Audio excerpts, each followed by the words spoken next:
Friends అందరికీ నూతన సంవత్సర శుభాకాంక్షలు.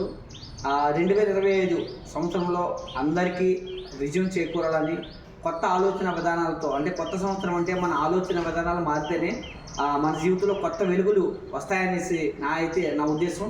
కాబట్టి మీ అందరికీ మరి 2025 సంవత్సరం బ్లెస్సింగ్ ఇయర్గా ఉండాలని, ప్రతి ఒక్కరి జీవితంలో కొత్త విజయాలను తీసుకురావాలని, అటువంటి కొత్త ఆలోచన విధానంతో మరి ప్రతి ఒక్కరు కూడా పాజిటివ్గా మరి 2025 సంవత్సరాన్ని ప్రారంభించి మరి మీ అందరి జీవితాల్లో మరి ఫైనాన్షియల్ ఫ్రీడమ్ కానివ్వండి, హెల్త్ ఫ్రీడమ్ కానివ్వండి, మరి ఆ దేవుడు మీ జీవితాల్లో ఇవ్వాలని, అలాగే మరి ఈరోజు నా కుటుంబ సభ్యులైనటువంటి వెబ్సైట్లో ఉండేటువంటి ప్రతి ఒక్కరికి, అలాగే నా స్నేహితులకి, నా బంధువులకి, ప్రతి ఒక్కరికి కూడా నూతన సంవత్సర శుభాకాంక్షలు తెలియజేయకుండా ఈ వెస్టేజ్ అనేటువంటి అవకాశం అనేక మంది జీవితాల్లో వెలుగులు నింపాలని కోరుకుంటూ, ఈ అవకాశాన్ని అనేక మంది జీవితాలకి మరి దేవుడు ప్రసాదించాలని కోరుకుంటూ నూతన సంవత్సర శుభాకాంక్షలు అందరికీ, ప్రపంచవ్యాప్తంగా ఉన్న వెస్టేజ్ సభ్యులందరికీ మరి నూతన సంవత్సర శుభాకాంక్షలు తెలియజేసుకుంటూ మీ Eshwar, double universal crown director from Vestige Marketing company. Thank you very much. Wish you wealth అందరికీ.